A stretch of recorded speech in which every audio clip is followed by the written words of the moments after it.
of what the California State Controller actually does. And that might be a huge problem with a budget of over $300 billion. It's important who the controller is and who's looking over those books. And tonight's guest is running for that position. We're going to be joined by him. And we're going to discuss all about the position, everything that he's planning to do to fix it, all on tonight's episode of the California Underground starting right now.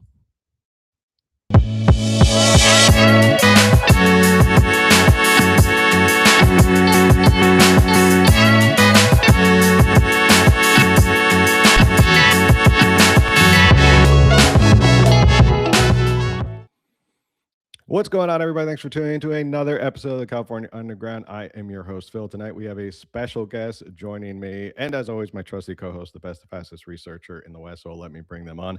His name is Herb Morgan. He is running for state controller.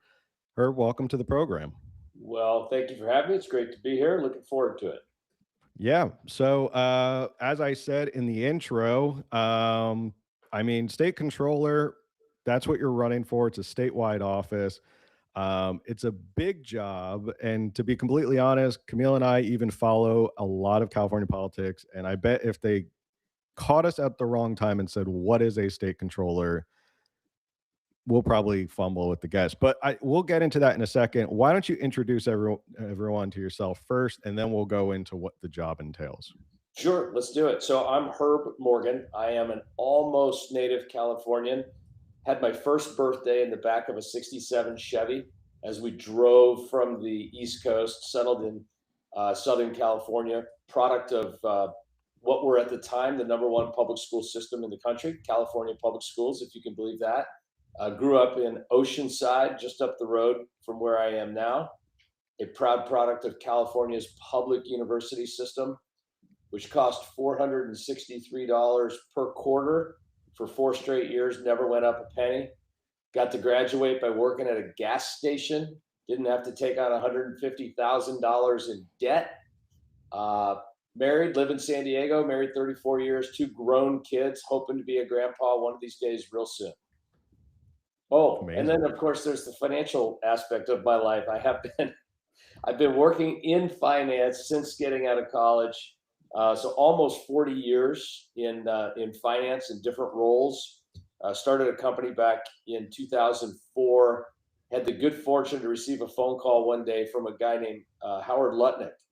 Howard Lutnick was the chairman and managing partner at Cantor Fitzgerald back then, before he became the Secretary of Commerce, and he ended up acquiring my firm. So I went to work with Howard, or for Howard, I should say, for about the last 9 years. I'm getting ready to retire here very soon. Next phase is to try to give back, try to help the great state of California return to being, golden, I suppose. Mm. Well, that's what we're all hoping for. All right. State controller. Again, I think if you caught Camille or I at the wrong time and we weren't really paying attention and someone said, Phil or Camille, what's the state controller do? My answer would probably be some gobbledygook about, I think they have something to do with the money of the state. But I think that's probably too broad of a way to paint what the controller does and also how important the controller is. So why don't you explain to us what is the controller position and why is it so important and why should people care about it so much? Yeah, so the state controller is one of the 8 executive offices, constitutional offices of the state of California, elected to a 4-year term by the citizens. The state controller, maybe nobody knows what that person does, but it's actually constitutionally the most powerful job of the 8. In many ways, it's more powerful and consequential than the governor. And today, because we are in such a fiscal situation that is, shall we say, untenable, undesirable, it just moves it up the ladder even more in importance. And if people are serious about, fixing the fiscal issues, the place you start without a doubt is the controller's office. The controller is responsible for the outflow of money. And as you mentioned, a budget, it's actually $325 billion this year.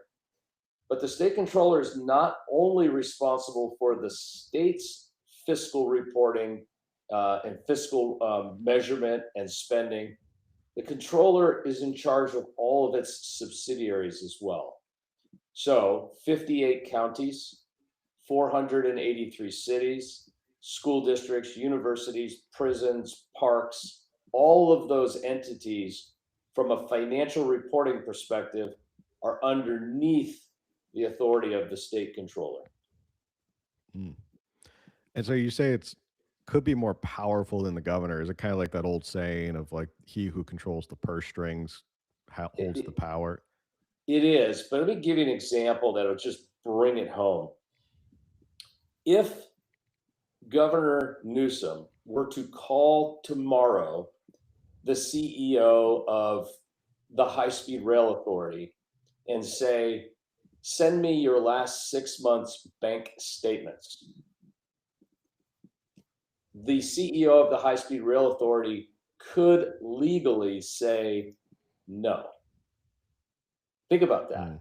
right? I saw a press conference. I saw several press conferences. One of them was Senator Brian Jones, who's from San Diego, and he had demanded an audit of the High Speed Rail Authority, and he wanted to see the books and records.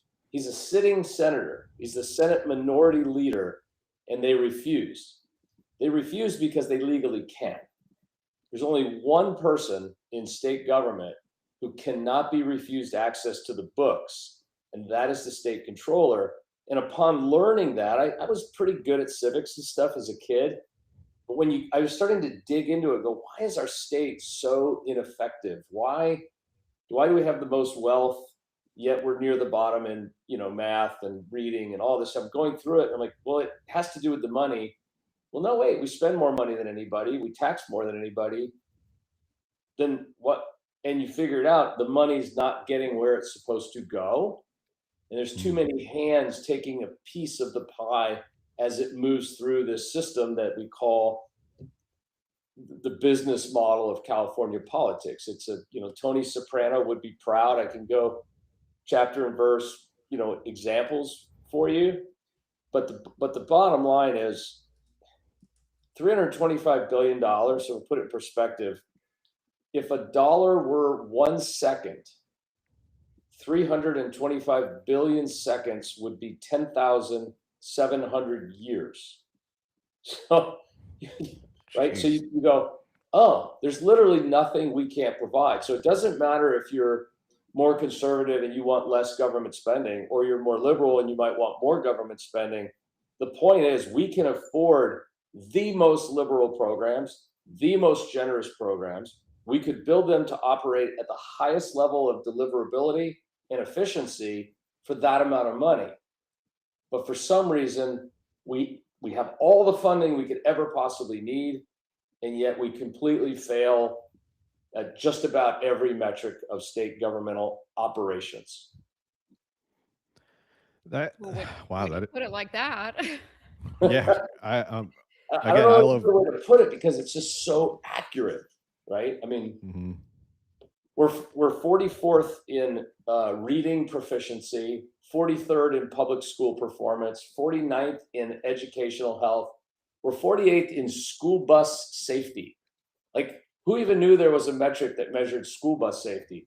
45th in wildfire vulnerability, 46th in air quality, right? The strictest regulations of any state in the union on air quality and carb and resources, yet we're 46th in air quality. Hmm.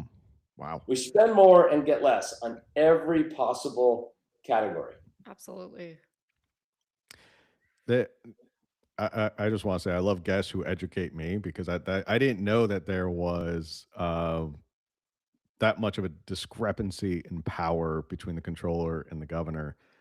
And man, it just makes you wonder what have controllers been doing in these positions Right. all these years, because if they have the power to see where all this money's going, and let's be honest, fraud, waste, and abuse has been a hot topic early on in 2026.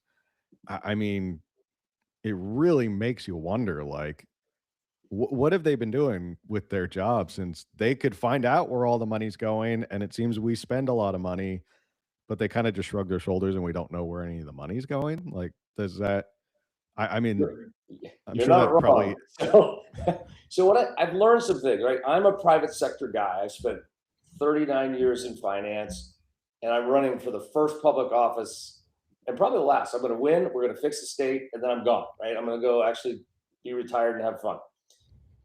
And what I've learned about people in public office, there are some highly talented, very smart, very capable people, but there aren't very many of them.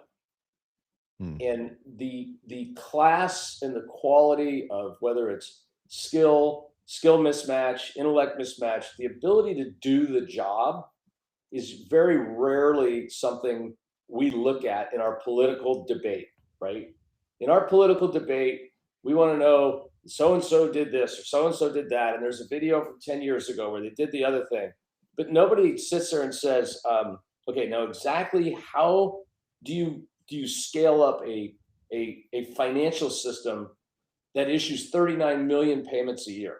Like, how do you do that? And hmm, how do you report on that? And how do you do the audits and the financial reporting on an entity? Forget about what my politics are, right? This is a job of, it's about control and it's about the restoration of trust, right? There's two things right now that I think are a threat to our democracy, our republic. And they are that people don't trust the money as it comes out of our state, and they don't trust the voting. Doesn't matter if they're right or wrong. You could be sitting there saying, no, the voting is perfectly fine. Well, fine, maybe it is. But it's on us as people in with these jobs and power, these elected people, it's on us to restore the trust, no matter what. Even hmm. if the trust is unfounded, because if you don't have trust, you don't have a republic. Just like in my world of finance and stock trading, and you might get on the phone and I might do a $30 million bond trade with somebody I've never met, right? But I trust him that will settle that trade. As soon as the trust goes away, the whole system falls apart. And so the big issue we have to get people to trust the financial reporting, number one. And then number two, we have to get people to trust that our elections are fair and honest. And I'm not an expert on elections. That's for Secretary of State when you get him or her on. Hmm. But it doesn't matter if they're which side they're on. They have to recognize that people don't trust it, and that alone is reason to do something. Yeah, I think trust in institutions is probably at an all-time low, whether it's Exactly. nationally, especially here in the state. I think in California, it's definitely at an all-time low, because it just seems like everybody who is in a position of power, when rubber meets the road, yeah, I'm not using the more politically incorrect term, when the S hits the fan. Um, it seems like a lot of these politicians, they just can't step up and do like, they're wholly unequipped or just unskilled, or let's just be honest, they're not bright enough to handle these positions. When You're you look at, talking like, about the state controller, the current state well, controller. I mean, we could talk about her. I was gonna reference someone like Karen Bass or Gavin Newsom, but let's talk about the current state controller, Malia Right. Cohen, right? That's the Yeah. incumbent right now. Let's talk about her, your opponent that you're running against. Sure. I mean, look, I have not met her, but everybody that has tells me she's an absolutely wonderful person. Like, oh, Herb, you would love to have dinner with her. She's a great, likable, amiable human being. Okay, great. Mhm, We don't need a amiable, likable person in the state controller's job, and she really does the ceremonies well and does the speeches well, and all that's fine, but that's not the job, right? So the job is you got to understand this stuff, number one, and number two, you got to stop waste and fraud. So as you mhm, see all these arrests that keep coming in California, what you'll notice is whether it's the homeless funding scandals or any of them, the source of the information should have been the state controller's office. That's literally the job. Find the mhm, bad actors, walk it down the hall to the attorney general, tee it up on a platter to the attorney general and say, get the bad guys so that I can make sure the money gets where the legislature wants to go. If you don't understand complex financial instruments, balance sheets, income statements, audits, audit committees, if you don't know how that all works, you can't do that job. And I think that's where she is. I know she had a couple of degrees in politics. She worked in Mayor Newsom's office in an administrative capacity. I think she ended up on a supervisor, county soups, appointed to Board of Equalization, and then elected state controller. Can you imagine, like, electing somebody to, I don't know, chief of surgery at a hospital who had never done surgery, right? It doesn't make any sense. But she's still a very nice person.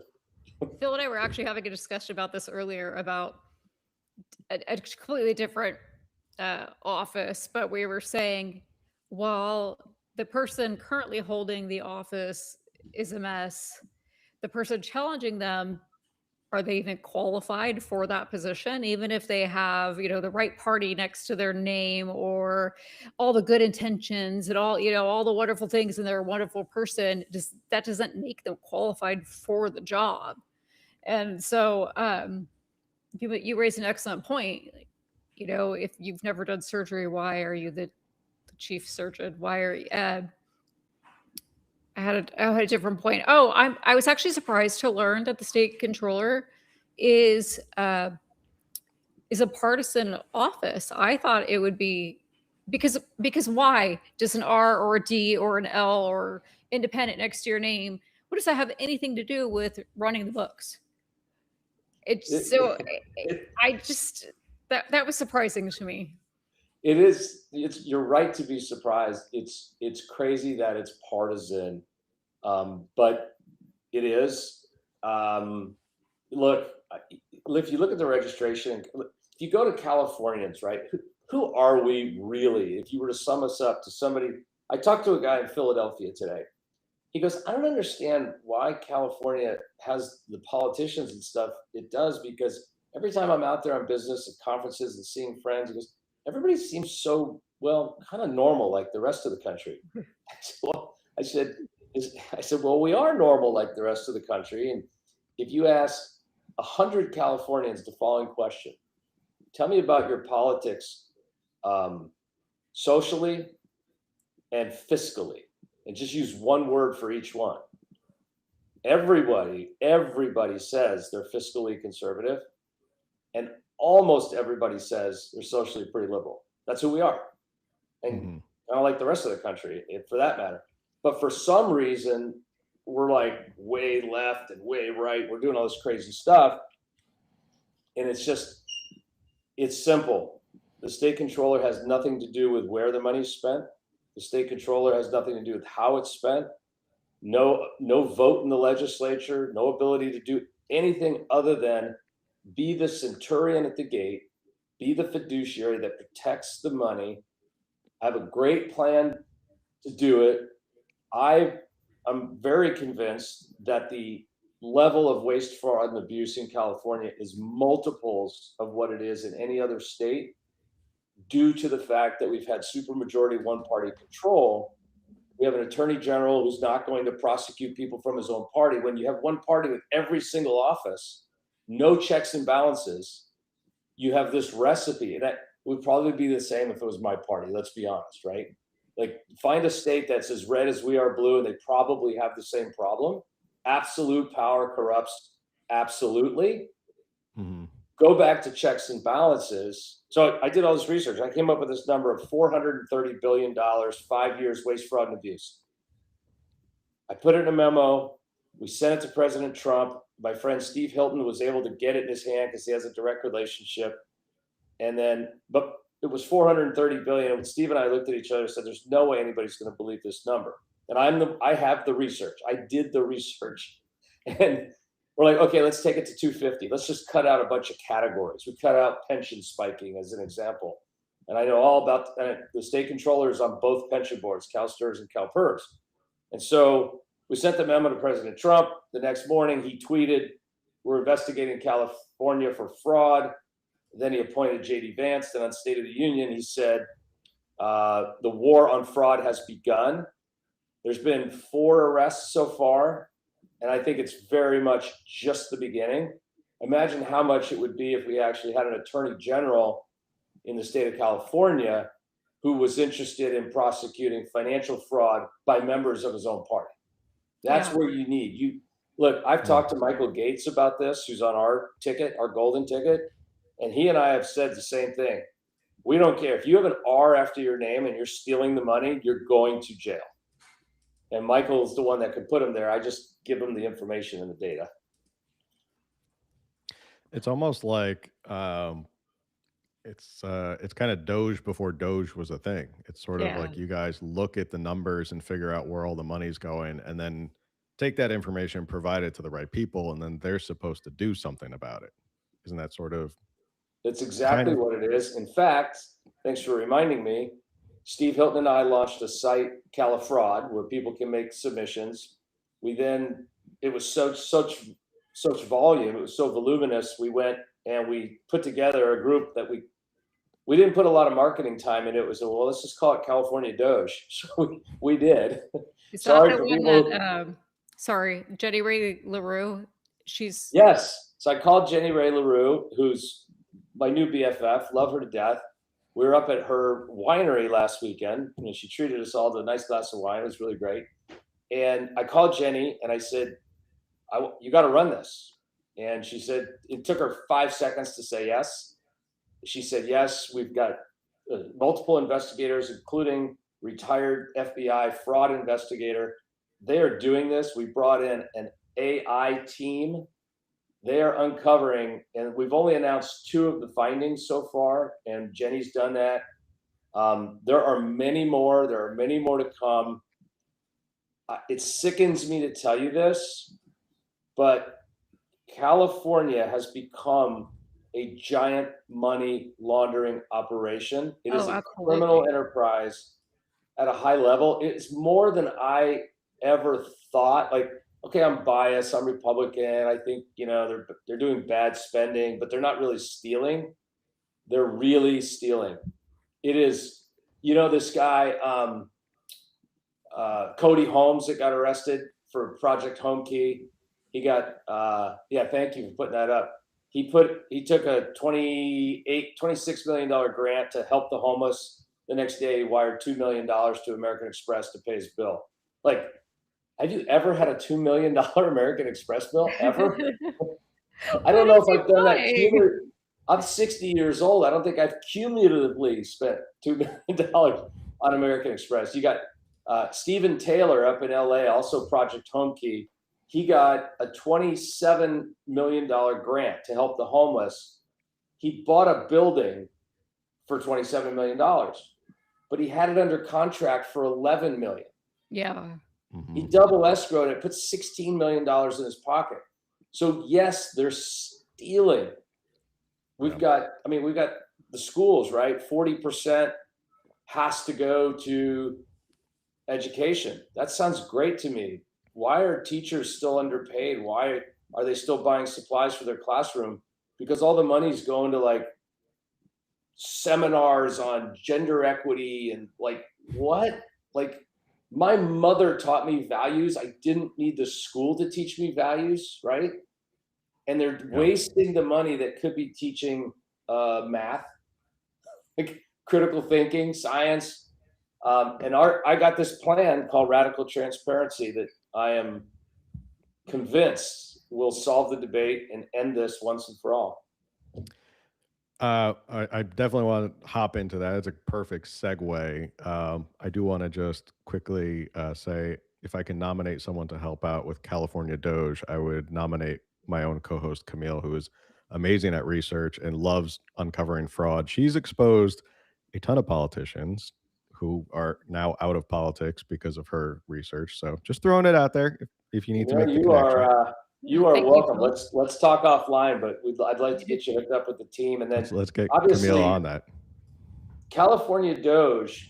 Like Steve was like, well, what? We were talking. What office do we put it in? I go, well, you have no choice. The only office with the authority to look at the books is the controller's office. So the plan is to offer, these people are all volunteers right now, but the plan is to, once we are in office, offer them to bring the group in, hopefully as employees of the state, whose job is two verticals. One, find the theft.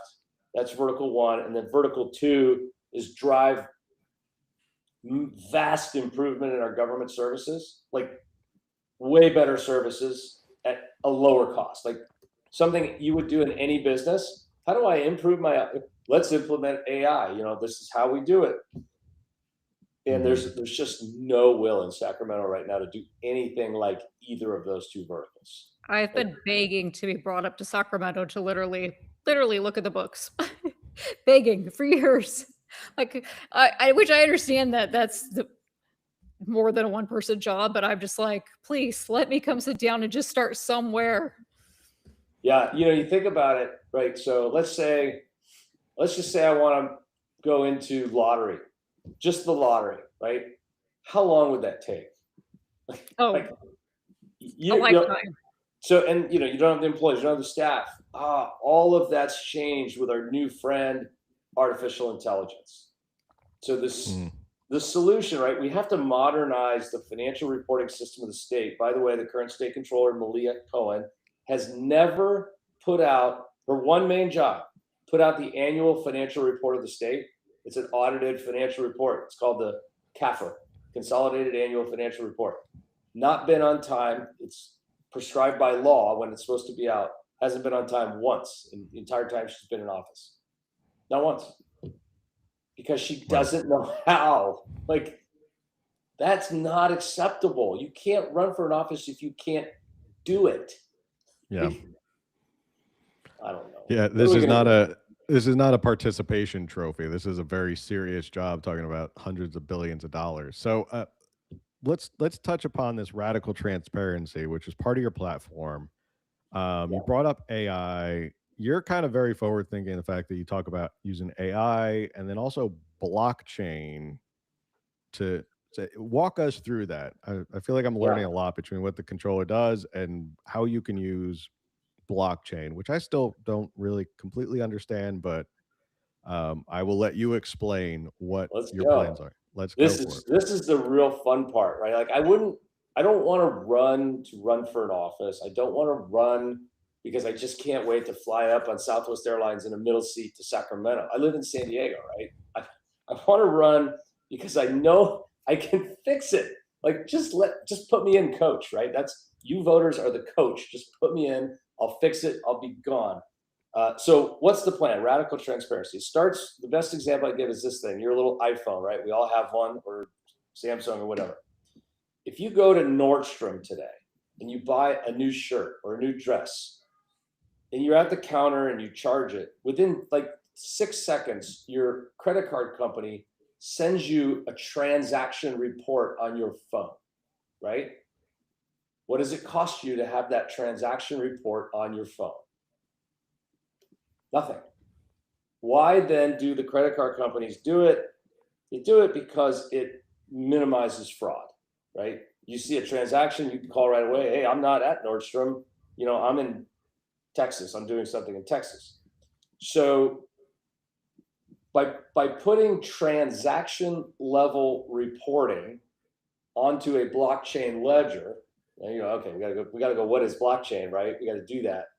But before we do that, if every transaction is collected every day from every agency that touches our money, including the nonprofits that get grants, including the high-speed rail authorities, including every city, every county, every school district, every park, every prison, every library, all of them have a checking account, and that checking account issues checks and they have credit cards. All of that data can be collected at near zero value, near zero cost, So if we can collect the data and then we deposit a data in a blockchain ledger. Why a blockchain ledger? Let's go back to cave person days. When we were in caves together, we stored information by scratching it on a wall. That wasn't very good. The earthquake came, we couldn't, right? And then we we figured out we could do it on animal skins, and we could roll them up, and then we did sheepskin and parchment paper.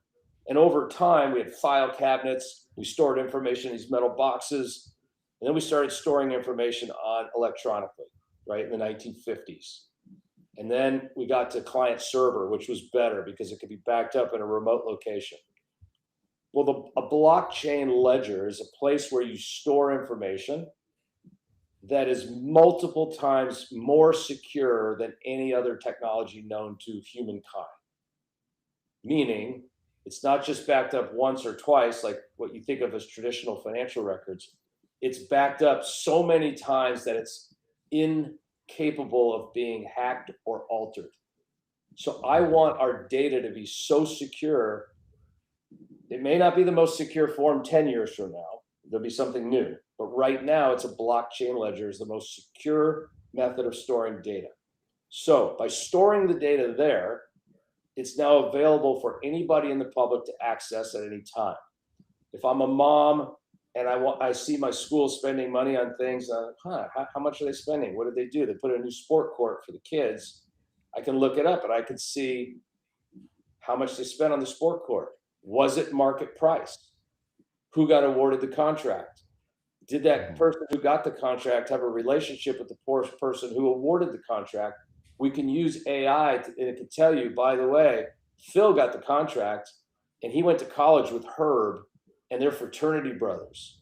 Oh, wow. I wonder why he got the contract, right? That kind of information is missing today. And it's one of the things that drives massive inefficiencies in government spend. So what it does is it forces the people that are awarding the contracts or spending the money to get competitive pricing, to get the best deal for the taxpayers because they know everybody's watching. So that alone starts driving the cost down of everything, increasing the efficiency of everything. And then by making it available to the public, step one, I'll come in every morning and I'll have dashboards in the controller's office all over. Hey, look at Del Mar, California. They spent $1 million on pencils. They only have 1,000 kids. Okay, let's go investigate that one. Or whatever. That's number one. But number two, any citizen can do this. And all of a sudden, we are the financial reporting model of the world. And the only person in state government who can make that happen, who can mandate it, and nobody can stop her or him, that's the state controller. When I realized that was the power of the office, I'm like, well, that's the solution to our problem. Mm-hmm. But you got to get it. And then so I was like, when I first announced, I said, how about we do this? I'll teach her how to do it, and then I don't have to run for office. I really thought like they would be open to the idea because that was such a great idea, right? I'm like, they're not open to the idea. And then you start going, well, why aren't you open to the idea? Why don't you want total radical transparency in government spending? Because you want to hide what you're spending. Right. Or you want to hide what your friends are spending, right? And it's all this sort of, La Cosa Nostra, right? It's like I'm in this office for 4 years and I'll make sure I never mess with my friends because at the end of that 4 years, I'm going to run for that office. Like, politics is not a business. You don't go to politics. I don't think so. You should not go to politics to accumulate wealth, right? You should work hard in the private sector, accumulate wealth if that's important to you. And then if you want to serve, right? This all came about because I was sitting with a buddy of mine who's a retired Navy SEAL, and we played golf and we're having a beer. And we were talking about service. We're just having this deep conversation about service. And I said, well, I regret that I will never, ever, ever do anything remotely close to the level of service you've given to us. And he says, well, it's not too late. And I said, I'm almost 60. I can't be a Navy SEAL. And he said, no, you were never qualified to begin with, Herb, but you do have a set of skills and the skills are needed. And my friend, he's the one that convinced me to do this. It's meant to be an act of service. As it should be. Exactly. And then you go home and you do your job, or you're retired or whatever it is. And we've got to get away from this this, people getting wealthy in service. That makes no sense. And that actually brings me to our, the way we deliver a lot of our programs of compassion in California. Not suggesting we shouldn't have programs of compassion. I believe we should. I guess I'm just a big bleeding heart. I want to help people, right? But I just want to make sure that the people that run those programs are not stealing the money. And all of the evidence I've seen so far suggests that at a very, very high rate, at an unacceptable rate, they are stealing the money in the NGO sector. Yeah. And it's you think about it, I mean, wow, you're stealing from people who are drug and alcohol addicted, homeless mothers with children living in their cars. Like, our state has prioritized helping those people, taking my taxes, your taxes, $24 billion. And we trusted these nonprofits to do that service, to provide the program of compassion. And they take the money and line their pockets. What was the guy the other day that got arrested? I can't forget his name. $200,000 Range Rover, private jet flights to Hawaii, $7 million house in Brentwood. But he did buy the instant ramen noodles and had them delivered to a group of homeless people. Oh. Alexander Sufer in LA. Yeah, I've forgotten the name. Thank you. So because there's so many of these things that I keep finding them. There's the hospice fraud, right? Like, you're literally profiting off of fake death. Like, how low can you possibly get? And so when I'm on the trail, I get fired up about this. I never knew I was going to give speeches and be a politician, but I get really fired up about we Republicans are the party of compassion. If we didn't care, I wouldn't be here. But somehow they flip this narrative and go, no, we're the real compassionate people. We really care, and you guys are just mean. Mean because we want to help the homeless? Mean because we want to have a rape crisis center that actually has funding and can serve our community? We lack compassion. That like, now I'm mad, right? Now I'm going to run for office and I'm going to win. No, I 100% agree with you. I get mad whenever people are wasting money because we've said this on the program so many times of how is it compassionate for us to sit here and just continue to throw money at these problems and they never get better. And I live in San Diego just like you, and I walk down the streets of downtown, and my heart breaks to see how many people are out on the streets, and we're spending billions of dollars and it doesn't look like it's going anywhere. And there was another story that just broke last week of this lady in San Francisco who stole $1.2 million through her nonprofit. She was the head of the nonprofit All Here. And it was spent on luxury goods, trips, a trunk full of luxury jewelry. Like, this was taxpayer money that went into this nonprofit, and she stole it. And she had a history of stealing money and being dishonest with money. Somehow California didn't pick up on it, and no one picked up on it until just last week.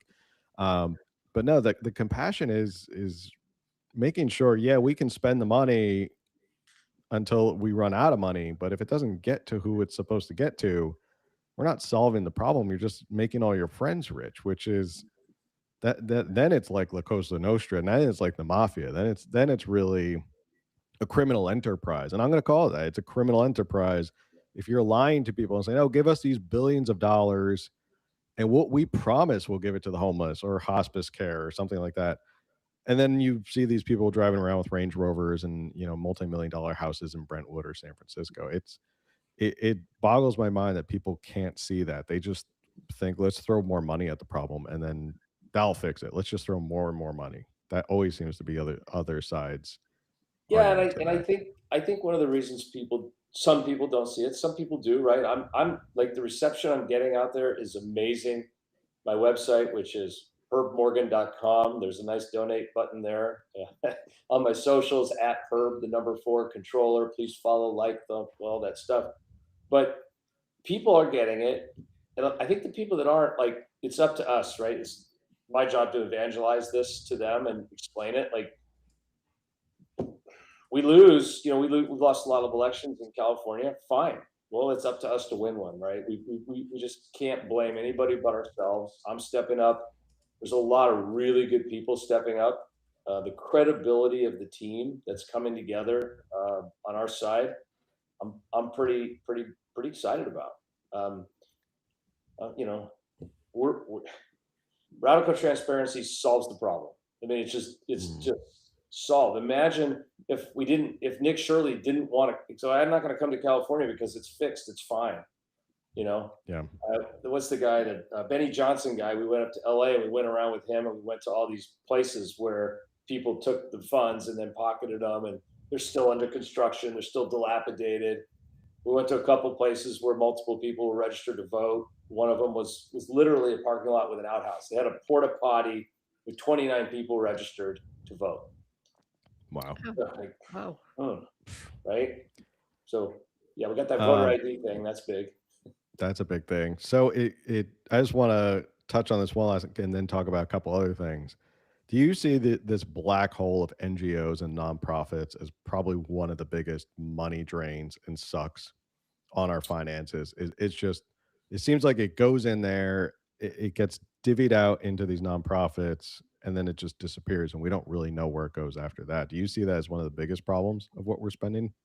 Well, it is big in terms of the percentage of the spend that's lost, but it's not our biggest program. So Mm, our biggest program is Medi-Cal, and I mm, estimate that's 100 billion over the last 5 years. That's just using their own auditors' error rates and some other assumptions that we came up with. It's probably quite a bit more than 100 billion. But specifically in the NGO sector, we're compassionate people. The way California has chosen to serve the very unfortunate and very needy members of our population is, rather than build a whole government agency to do it, we thought it would be better to partner with nonprofit agencies, grant them the money.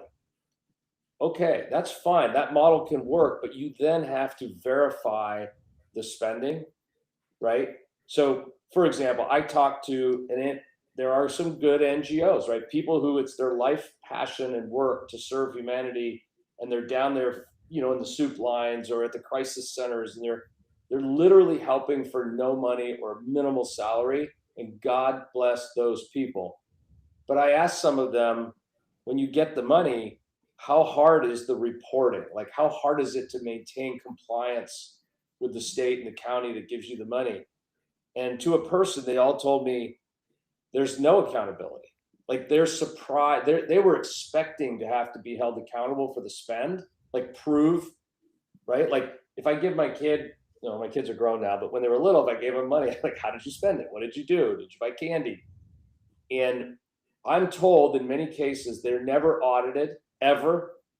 They get an email with an attestation, like a PDF that they print out and sign and say, I spent all the money you gave me last year, and I spent it to help the homeless, and they send it in and they never hear from anybody, no auditor, nothing. So it doesn't take very many years of that happening before somebody gets tempted to put their hand in the cookie jar. And then mm. it gets easier if Camille sees me putting my hand in the cookie jar every year. Eventually Camille says, well, I guess that's what we're all supposed to do. That's how it works, is what I hear people say. Well, that's just how it works. That's how it goes. You kind of get them a salary here, you take money from a campaign account there, and you accept rounds of golf at Pebble Beach over here, and it just feeds on itself. And it's gotten so bad and snowballed so much in California that it's hurting the legitimacy of the good NGOs, the ones that are actually like good people that want to help society. And then it becomes a business for couples. It's really big for couples, right? So spouse A gets elected mayor or county supervisor or whatever. Spouse B runs nonprofits. That is throughout California politics. Grants are made. Spouse A is getting a salary. Spouse A helps get the grant. We saw this in LA with LASA, LA Homeless Services. This is a big deal. Karen Bass, she's got a CEO in there. That CEO is now resigned in disgrace, but her husband's getting grants at his nonprofit, and of course taking a big salary. And it's a whole Tony Soprano would love this business model. Like, this is perfect Soprano stuff. It's so We wrong. often joke on this show that we're in the wrong business. We really should just be in the nonprofit sector. Yeah. I should have been CEOs, almost nonprofit CEO. That would have been a lot more lucrative, it seems like. It would, and like, I've served on a lot of nonprofit boards over the years, always as a volunteer, never received any compensation. And please, again, there are great nonprofits. There are, right? And it's like anything else. A couple of bad actors spoil it.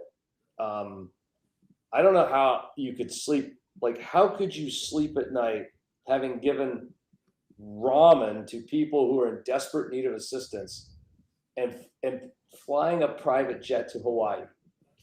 Like, how is that? How could you possibly conceive of that as a human? Yeah. Like, I wouldn't be able to come up with that scheme. Like we've talked about, like you mentioned, the LA homeless, with the Lhasa, LAHSA, yeah. with the LAHSU, whatever we've covered. LAHS, yeah. I always forget the LAHSA. It's always hard to say. okay. It's a tongue twister. Yeah, And, we've covered those stories. Still and can't we get the didn't even acronym get into correct. the And fraud. I'm always shocked because I could never, my mind could never come up with that scheme. Right, but it's happening, and we were just talking about the nonprofits. You can go through hospice services, in-home healthcare services, school districts. Last week it barely made news. I was shocked by this, but the FBI raided LA Unified School District last week. Yeah. Raided the home of Mr. Carvalho, the superintendent of the second largest school district in the country, raided his former offices in Miami. Like, this is real, and it's like the bottom of the first inning.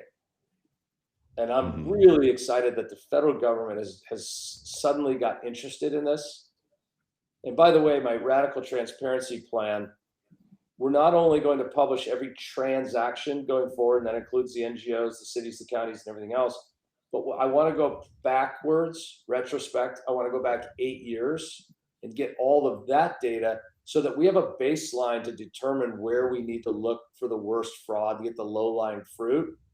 That may prove to have other benefits, like in national races and different things. But I'm only doing it to get the baseline to determine where we can find the most amount of fraud.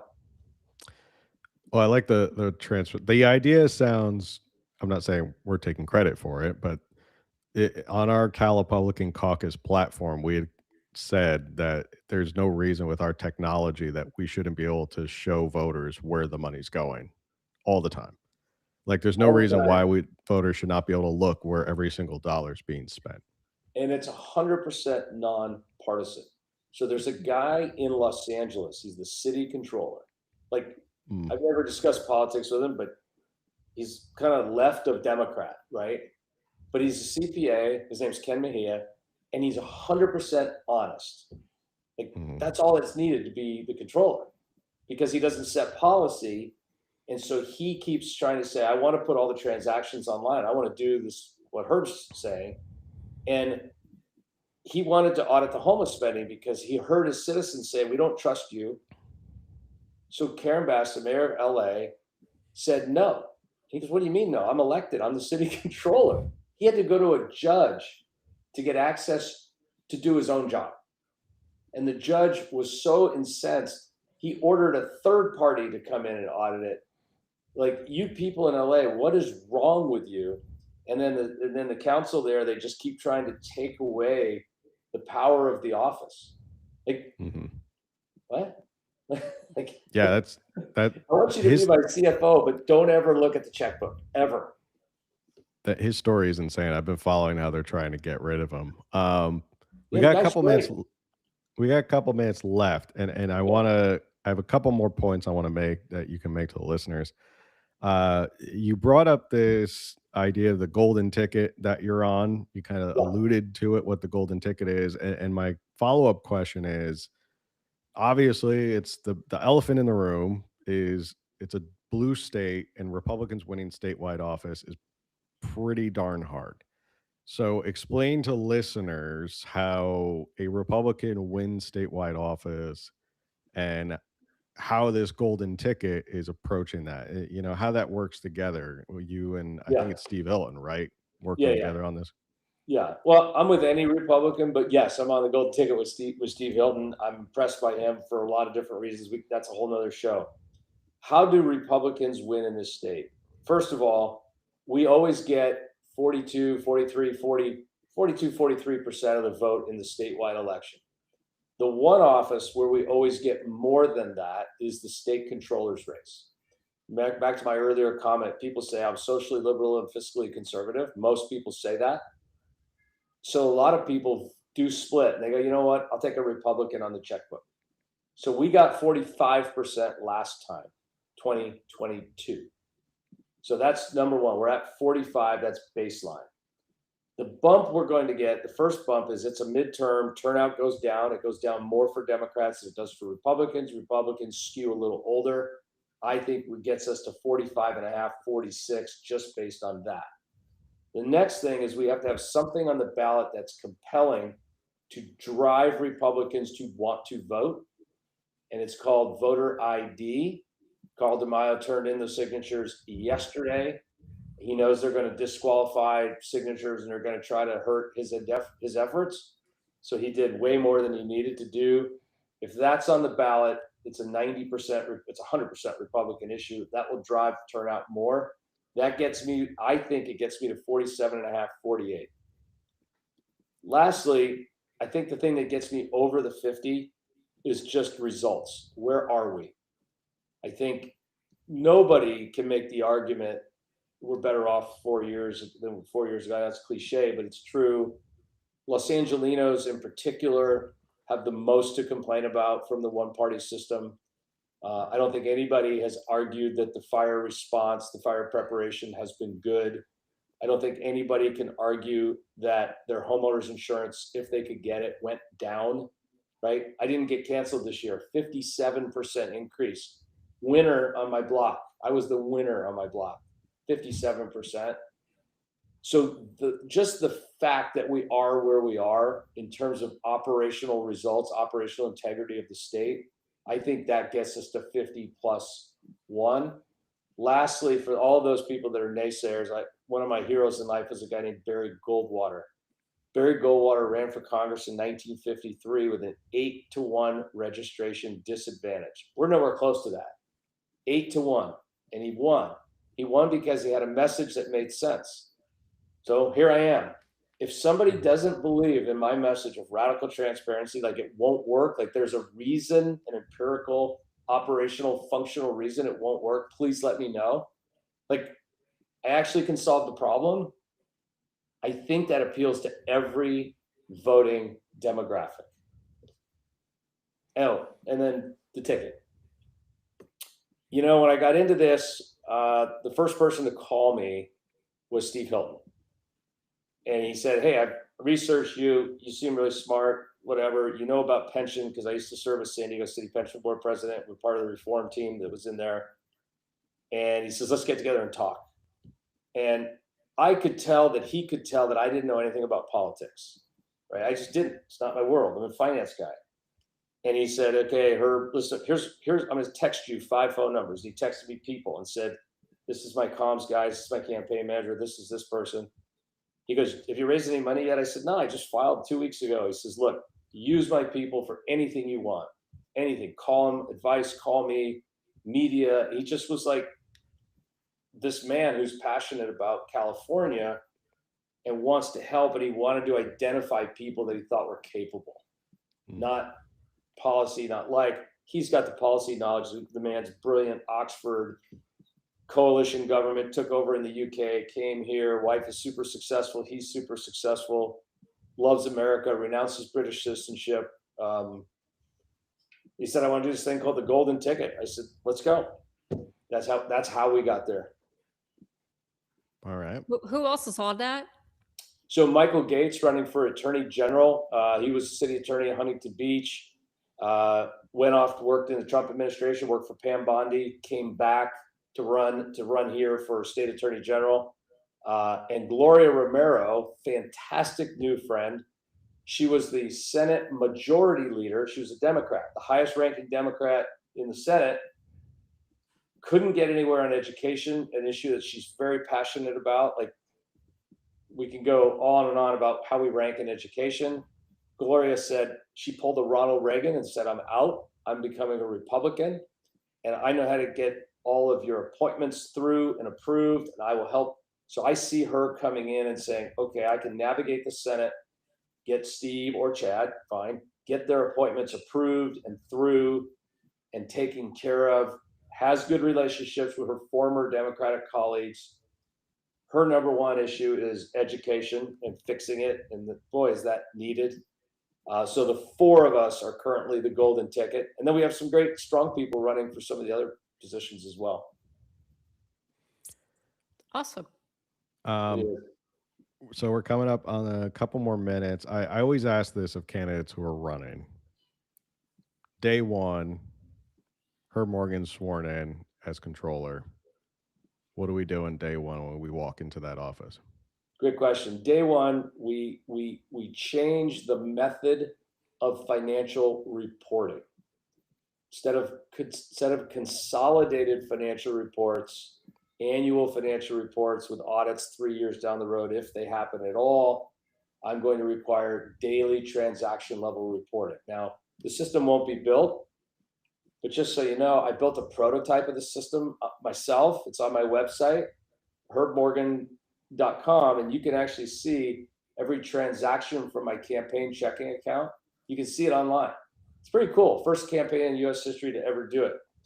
So we're going to issue the memo to everybody that this is coming, that you will not receive disbursements from me unless you comply. That's number one. And then the second thing we do on day one is we let everybody know, thank you. Oh, you do have it. Look at that. There's it is. Yeah, we built that. It's just a proof of concept. It's not the fanciest yet, but you know, me and a kid with a computer did that. The second thing is, if you have a failed audit, in the private sector, when you fail an audit, it's like it's the end of the world. The public sector, you fail an audit, you put it in a drawer, you get your budget goes up 5%, and then 5 years later, you might get audited again. If you have failed an audit or have deficiencies listed in your audit, any agency or entity, I will withhold disbursement until such time as you rectify the audit deficiencies. That will force them into some compliance while we build out our bigger, better, faster system. A question just came in. How do you think your campaign can help grow the GOP voter base? Oh, I love that question. Look, when I first looked at this, I look at things as an analyst. I spent 40 years picking stocks and markets and industries and sectors and countries and regions. And you don't always get it right. But sometimes you just fall upon an asset. You go, the market doesn't understand what I just figured out. Like, if you get one of those every 5 years in my business, you're crushing it. Like you identified the next Amazon or whatever it is. And what I realized is that the greatest potential for a turnaround is the GOP of California. Now, are we super well funded? No, we're not. Are we flush with all the volunteers we need? No, but we got some really great ones. Do we agree on everything? Like, I learned on the campaign trail, there's a lot we did. I didn't even know how much we disagreed on some stuff. But the way you grow it is you got to get good people to run, right?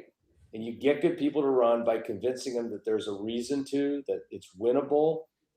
And then all of a sudden it becomes cool and it becomes popular and it becomes interesting, and then more people want to give and more people want to get involved. And I'm seeing that happening right now.